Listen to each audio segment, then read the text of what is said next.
श्री शिवाय नमस्तुभ्यम, हर हर महादेव, जय महाकाल। कैसे हैं आप सभी लोग। देखिए, कल है रवि प्रदोष का दिन और ये वो प्रदोष है जो कि पितृ पक्ष यानी कि श्राद्ध पक्ष से पहले पड़ने वाली प्रदोष होती है। पूज्य गुरुजी ने कहा, किस्मत साथ नहीं दे रही है, कर्ज चुकता नहीं हो रहा है, धन नहीं आ रहा है, व्यापार में घाटा हो रहा है, नौकरी नहीं लग रही है, तरक्की नहीं हो रही है, तो जितनी भी जीवन की समस्या हैं, किसी अटकलियों में फंस गए हो, निकलने का कोई रास्ता नजर नहीं आ रहा, तो मात्र एक लाल बेल पत्र वाला उपाय करना बिल्कुल मत भूलिएगा।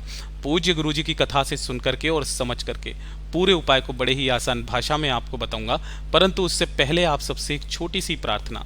जो लोग पहली बार आए हैं, चैनल को सब्सक्राइब जरूर कीजिएगा और वीडियो को लाइक करके देव आदिदेव महादेव कोई सा भी प्यारा नाम कमेंट बॉक्स में लिखना मत भूलिएगा।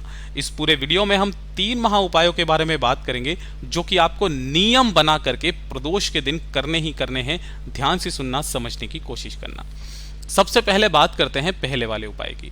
पहला वाला जो उपाय है वो आपको लाल बेलपत्र से करना है। गुरुदेव ने कहा कि जब आप जीवन में किसी अटकलियों में फंस जाएं, अटकलियों में फंसने का मतलब यह है कि आपके ऊपर एक के बाद एक समस्या आती चली जाए और उस समस्या से आपको निकलने का कोई रास्ता नजर नहीं आ रहा है, फंसते चले जा रहे हो, चाहे वो घर के क्लेश हो, घर के क्लेशों में, लड़ाई झगड़ों में आप फंसते चले जा रहे हो, जीवन की तरफ ध्यान नहीं दे पा रहे हो, उन्नति नहीं कर पा रहे हो, बहुत ज्यादा कष्ट में जीवन बीत रहा है, तो एक चीज का नियम बना करके स्टार्ट कर लेना कि जो सोमवार पड़े और सोमवार का दिन ना मिले तो सबसे बड़ा दिन प्रदोष का दिन एक बेलपत्र लेना है ना, जो कहीं से भी खंडित ना हो।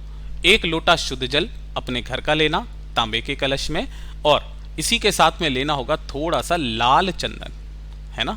क्या लेना होगा? थोड़ा सा लेना लाल चंदन। ठीक, इसी लाल चंदन को आपको क्या करना होगा, जो कलश जल लिया है उसी जल के अंदर आपको डाल देना है। लाल चंदन को इसी के अंदर आपको मिला देना है और बेलपत्र और इस लाल चंदन के जल को लेकर के आपको पहुंचना है किसी भी बेलपत्र पेड़ के नीचे। यहां पर आपको अवधूतेश्वर महादेव का नाम लेकर के, अपना नाम और गोत्र बोल करके एक बेलपत्र यहां पर समर्पित कर देना और जो लाल चंदन का जल है, श्री शिवाय नमस्तुभ्यम मंत्र का स्मरण करते हुए उस जल को इसी बेलपत्र के ऊपर समर्पित कर देना। बेलपत्र के ऊपर समर्पित कर देने के पश्चात 2 मिनट वहां पर बैठ करके बाबा से विनती करके, कामना करके, इसी बेलपत्र के नीचे से थोड़ी सी मिट्टी को आपको उठा लेना है। जिस जगह पर आपने बेलपत्र रखा है उसी के ऊपर आपने जल चढ़ाया है, तो उसी बेलपत्र के नीचे की थोड़ी सी मिट्टी को आपको उठाना है और अपने पास में, अपने पर्स में, अपनी जेब में, किसी में भी अपने साथ में मात्र एक बार रख लेना, अगर धन की समस्या आ रही है तो। और अगर जीवन की अटकलियों से निकलने का रास्ता नजर नहीं आ रहा तो उसी मिट्टी का मात्र एक तिलक अपने मस्तक पर लगा लेना। उसी समय से आपका भाग्य बदलना शुरू हो जाएगा। पूज्य गुरुजी का बहुत अद्भुत और अचूक उपाय है, जरूर कीजिएगा। बात करते हैं दूसरे वाले उपाय की। दूसरा वाला उपाय, जब आपकी किस्मत आपका साथ नहीं दे रही हो, है ना, बहुत बुरा समय आपका चल रहा है, जिस चीज में हाथ डाल रहे हो सफलता नहीं मिल रही है, चाहे वो नौकरी से संबंधित हो, चाहे किसी भी चीज से संबंधित हो, जब आपके बहुत बुरे समय चल रहे हैं, वो दुर्भाग्य पीछा नहीं छोड़ रहा है, तो इस वाले उपाय को करना। एक बेलपत्र लेना जो कहीं से भी खंडित कटा फिटा ना हो और थोड़ा सा लेना होगा आपको लाल चंदन, है ना। लाल बेलपत्र का उपाय है, लाल चंदन आपको लेना है और 1 लोटा शुद्ध जल। अब यहां पर थोड़ा सा क्रम बदल जाता है, बस थोड़ा सा क्रम। जो आपने यहां पर बेलपत्र लिया है उसी बेलपत्र की तीनों पत्तियों पर आपको लगाना होगा इस तरीके से लाल चंदन, चिकने हिस्से की तरफ लगा दोगे और लगा देने के पश्चात इस बेलपत्र को आपको बेल पेड़ की जड़ों में, अगर आपके घर में भी बेलपत्र का पेड़ किसी गमले में भी लगा हुआ है ना, उसके नीचे समर्पित कर देना। समर्पित करके 2 मिनट वहां पर बैठ करके महादेव से कामना करना और कामना करके इसी वाली बेलपत्र को यहां से उठा लेना। उठा करके 1 लोटे जल के साथ में लेकर के पहुंच जाना भोलेनाथ के मंदिर में, शिवलिंग के पास।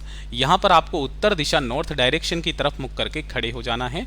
सबसे पहले 1 लोटा शुद्ध जल जो आप लेकर के आए हो भोलेनाथ की शिवलिंग पर समर्पित करना, श्री शिवाय नमस्तुभ्यम मंत्र का स्मरण करते हुए, और जो आपने एक बेलपत्र लिया है जिसके ऊपर तीनों पत्तियों पर आपने लाल चंदन लगाया हुआ है, उसे माता रानी का ये जो कटी भाग होता है, इस कटी भाग से स्पर्श कराकर शिवलिंग पर अवधूतेश्वर महादेव के नाम से समर्पित कर देना, जिसकी डंडी रहेगी जलाधारी की तरफ, बीच वाली पत्ती का मुख रहेगा आपकी तरफ।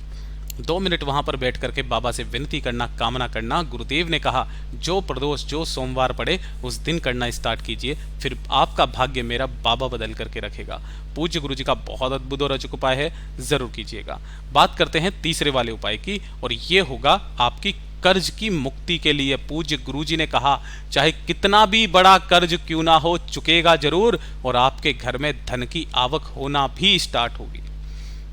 चाहे कैसा भी कर्जा क्यों ना हो, चुकेगा जरूर। गुरुदेव ने कहा 1 लोटा शुद्ध जल अपने घर का लेना तांबे के कलश में, और इसी के साथ में आपको गिन करके लेनी होंगी लौंग। कितनी? 7। गुरुदेव ने कहा अगर आप लौंग ना लो, हो सके तो थोड़ा सा लौंग का, अगर जिसे भात होती है ना, मीठी भात, लौंग का भोग है ना, वो भी बना सकते हो। नहीं है 7 लौंग लेना गिन करके, जिसके ऊपर का फूल भी होना चाहिए, और इन 7 लौंगों को आपको इसी वाले कलश के अंदर डाल देना है ना। डाल करके आपको एक दीपक तैयार करना है। इस दीपक के अंदर आप लगाओगे गोल बाती, और इसके अंदर आप भरोगे गाय का घी। गाय का घी।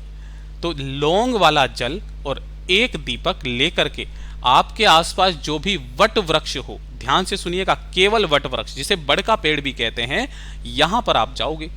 यहां जाकर के सबसे पहले उस दीपक को इसकी पेड़ की जड़ों के पास में आपको समर्पित करना, किसी भी समय पर, है ना, समर्पित करना। और जो 1 लोटा जल, लौंग वाला जल लेकर के आए हो, उसे इसी पेड़ की जड़ों में समर्पित करना। किनके नाम से? वटकेश्वर महादेव के नाम से। वटकेश्वर महादेव के नाम से समर्पित करना। समर्पित करके 2 मिनट वहां पर खड़े होकर के बाबा से निवेदन करना, कामना करना, और इस पेड़ की जड़ का एक छोटा सा टुकड़ा लेकर के किसी भी लाल कपड़े में बांध करके अपने पास में रख लेना। गुरुदेव ने कहा कब आपका कर्जा चुकता हो गया आपको पता भी नहीं चलेगा, धीरे धीरे करके आपके घर में धन की आवक होना स्टार्ट होगी।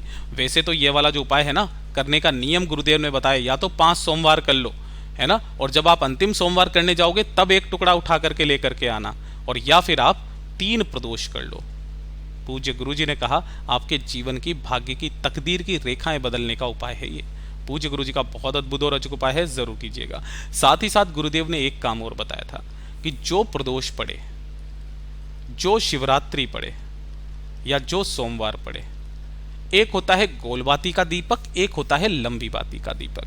देखिए गोल बाती का जो दीपक होता है ये आपकी इच्छा पूर्ति, कामना पूर्ति के लिए होता है, और जो लंबी बाती का दीपक होता है यह आपके घर में धन की, संपदा की, वैभव की वृद्धि, जिस जगह पर वृद्धि की बात आ जाती है वहां पर लगाया जाता है।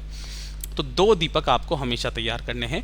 बेलपत्र पेड़ के नीचे अगर आप लंबी बाती का दीपक लगाते हैं तो वो आपके घर में कुल की, संपदा की, धन की वृद्धि करता है, और एक दीपक आपको शिवालय की चौखट पर लगाना है ना। और अगर आपकी कोई कामना है तो उस कामना के लिए जो आप बेलपत्र पेड़ के नीचे लगाओगे वो आप लगाओगे गोल बाती का दीपक, और यहां पर भी आप लगाओगे गोल बाती का दीपक। ये नियम हमेशा आपको ध्यान में रखना है। पूज्य गुरु जी के ये सभी उपाय बहुत ही ज़्यादा खास और अद्भुत है, ज़रूर कीजिएगा। वीडियो पसंद आए तो लाइक ज़रूर करना, चैनल को सब्सक्राइब ज़रूर कीजिएगा। मैं आपसे मिलता हूँ अगले वीडियो में, तब तक के लिए ओम नमः शिवाय, जय महाकाल।